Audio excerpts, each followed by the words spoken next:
48 ঘন্টা পরে সে অ্যাক্সিডেন্ট করে, 48 ঘন্টা পরে অ্যাক্সিডেন্ট করে। ড্রাইভারকে ঘুম দিতে দেয় না, ঘুম পাড়তে দেয় না। এবং আমাদের কুষ্টিয়া জেলায় এই ডিবি পুলিশ যে নির্যাতন করে আমাদের রেন্ডিকারের উপরে, আমরা জরিপ করে দেখেছি 64 জেলায়। এই কুষ্টিয়া জেলার থেকে এরকম রেন্ডিকারের উপরে এরকম তসরুপ কোথাও করে না অন্য কোনো জেলায়। কারণ আমাদের গাড়ি যখন তারা নেয় আদর ভালোবাসা দিয়ে নেয় যে ভাই গাড়িটা দেন, একদিনে ডিউটি করে ছেড়ে দেবো। একদিনে একটা লোক সর্বোচ্চ 8 ঘন্টা ডিউটি করার ক্ষমতা রাখে। আপনাদের কাছ থেকে গাড়ি নেওয়ার সময় কে কথা বলে? আমাদের সাথে গাড়ি নেওয়ার সময় সার্জেন্ট টিআই সর্বোচ্চ, তার উপরে আমরা যাইতে পারি না, আমাদের যাইতে দেওয়া হয় না। আর যখন আমাদের গাড়ি ডিউটি করার পরে যখন তারা ছাড়ে, তারা যে 200 কিলো চললো, তারা দাঁড়ানো অবস্থায় এসি চালাইলো, তারপর আমাদের গাড়ি মাইলেজ চলে 5 করে, তারা দেখায় 7 করে। আমাদের তেলের হিসাব দেয় না, আমাদের টাঙ্কি খালি হয়ে যায়।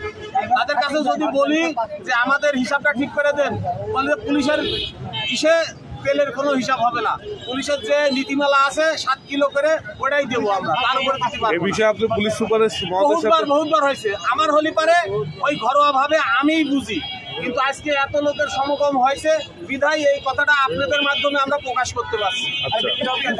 আবার গতকালকে যে গাড়িটা অ্যাক্সিডেন্ট হয়েছে, এই গাড়িটা আমাদের ড্রাইভারের দোষে হয় নাই, মালিকের দোষে হয় নাই, শুধু তাদের পরিচালনা খারাপের কারণে এই অ্যাক্সিডেন্টটা হয়েছে। আর অ্যাক্সিডেন্টের জন্য পুরো দায়ী হলো এই ট্রাফিক অফিস, তারা এই দায় এড়াতে পারে না। আপনারা যখন এই বিষয়ে পুলিশ সুপার মহোদয়ের সাথে কথা বলেন, তিনি কি জানান? আমরা এখনো তার দপ্তরে যাইতে পারি নাই, আমাদের এখানে অবস্থান করে রেখে দিয়েছে। তারা বলছে যে পরে কথা হবে, আপনারা এখানে দাঁড়ান, আমাদের স্যার এখনো বেরোয় নাই। কিন্তু আমাদের একটা গাড়ি ম্যাস্টে রাস্তায় পড়ে আছে, ড্রাইভার কালকে থেকে এ পর্যন্ত তার কোনো খাওয়া দাওয়া পর্যন্ত নাই, তাকেও উল্টা আটকায় রেখে দিয়েছে। তারা উল্টা তারে থানায় আটকায় রেখে দিয়েছে। কেন রাখলো? সে অপরাধী, সে অ্যাক্সিডেন্ট করেছে। তাকে নিয়ে গেছে কে? তাকে নিয়ে গেছে ডিবি পুলিশ, আসামি ধরতে গেছে। বাংলাদেশে এত গাড়ির অভাব পড়েছে পুলিশের যে পাবলিকের গাড়ি নিয়ে এইভাবে হয়রানি করে তারা ডিউটি করে। পুলিশের এত গাড়ির অভাব পড়ে গেছে, বাংলাদেশ সরকারের পুলিশের গাড়ি নাই, এই কারণে পাবলিকের গাড়ি ধরে ধরে তারা এরকম হ্যারেস করে। এর জন্য দায়ী কেউ না, এর জন্য দায়ী ট্রাফিক অফিস, এর জন্য দায়ী এসপি অফিস, এর জন্য দায়ী হলো টিআই, এগুলো সব দায়ী। আমরা সর্বোচ্চ বিচার চাই।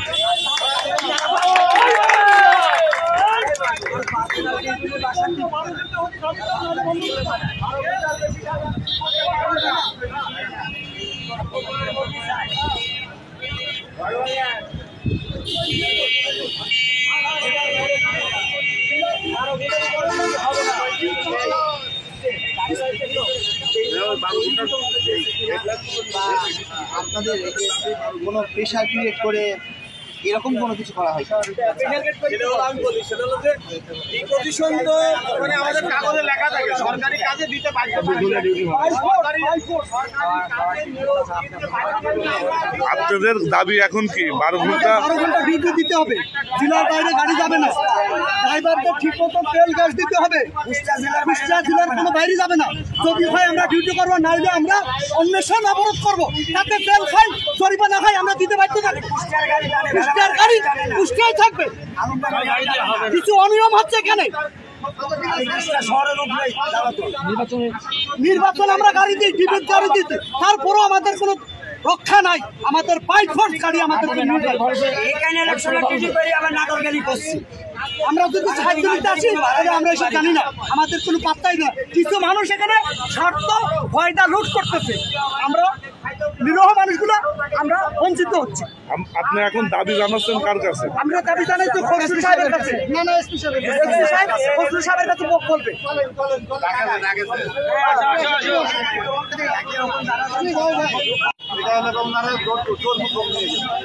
কারা নিয়ে গেছে?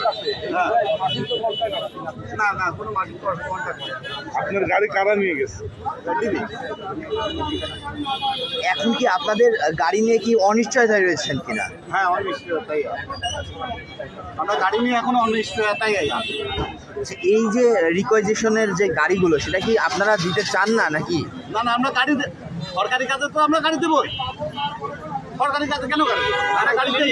আমরা লিমিট আছে, লিমিট ছাড়া হয়ে যাচ্ছে, এটা যেটা হয়ে যাচ্ছে এটা লিমিট ছাড়া হয়ে যাচ্ছে এখন বর্তমানে, আগে এরকম ছিল না।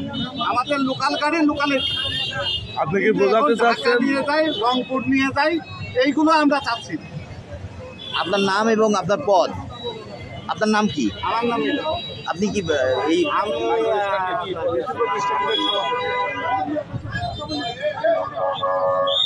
আপনার কি মনে আছে যে তারা সরকারি কাজে ব্যবহার না করে তাদের পার্সোনাল কাজে না না ব্যবহার না করে? এটা সরকারি কাজ ওখানে এটা মিথ্যা কথা, কেউ যদি বলে থাকে এটা মিথ্যা কথা। পার্সোনাল কাজের জন্য ভাড়া করে দিই।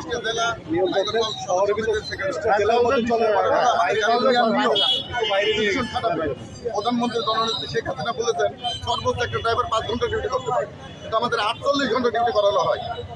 এটা কোন নিয়ম? অমানবিক নির্যাতন। এই নির্যাতনের বিরুদ্ধে আমরা আন্দোলন করছি। আমরা এই নির্যাতনের সহ্য করবো না। পুলিশের উপরে আমরা মানে ক্ষেপ, আমাদের ক্ষেপ মানে মানে অমানবিক, মানে কি বলবো আপনি বোঝাতে পারবো না। নিজে ড্রাইভারকে সাথে দেয় না ঠিক মতো, ড্রাইভার 48 ঘন্টা ডিউটি করলেও তার কোনো খাওয়া দাওয়ার বিষয়ে কেউ খোঁজ রাখে না। কোনো খোঁজ রাখে না। আবার ঘুমের টাইম দেয় না। এই আমাদের জ্বালানি কলার খরচও ধরে ঠিক নিয়ে মতো যায়, দেয় না। কলার ধরে নিয়ে যায়। এই ওটাই আমরা মানুষ কিনা মনে হচ্ছে, আমরা জানোয়ার, আমরা একটা রোবকপ মনে হচ্ছে যে আমরা সেই কি বলবো যন্ত্র তৈরি। এইগুলা কোন দপ্তর বেশি করে? এটা করে ডিবি এবং অবশ্যই সার্জন অফিস এটা বলে তো আমরা জানি না, আমরা তো ঠিকই দিচ্ছি, এখন ওপর থেকে করলে আমরা কি করবো, আমাদের কিছু করার নাই ভাই। মানে এদের মনে হচ্ছে আত্মসব বাধা, এ ওর দোষ দেয়, ও ওর দোষ দেয়। আমরা হয়তো হরিণ, নিচে থাকলে পাকে ধরে খাবে, উপরে গেলে পারে, নিচে গেলে কুমিরি ধরে খাবে মাটিতে গেলে, মনে হচ্ছে আমরা হরিণ। আমাদের কেউ কোনোদিন মনে মানে ড্রাইভার কি ড্রাইভার করার বিএনপি করার এখন সমান। হামলা মামলা আছেই আমাদের বিরুদ্ধে, কেন এটা হবে কেন? যদি না যেতে চান বা আপনাদের যে কর্ম ক্ষমতা সেই ক্ষমতা বাদেও যদি আপনাদের নিয়ে যেতে চাই, মানে আপনাদের কর্মক্ষমতার উপর দিয়েও যদি আপনাদের শারীরিক যে প্রভাব পড়ে, এই জন্যই তো অ্যাক্সিডেন্ট হয়েছে। তার ক্ষমতা নাই, তাকে জোরপূর্বকভাবে নিয়ে যাওয়া হয়েছে কলার ধরে। গাড়ি তো যদি না যান তাহলে কি সমস্যা? না গেলে পরে সমস্যা, কলার ধরে নিয়ে যাবে, না গাড়ি আটকে রাখবে, গাড়ি দেবে না।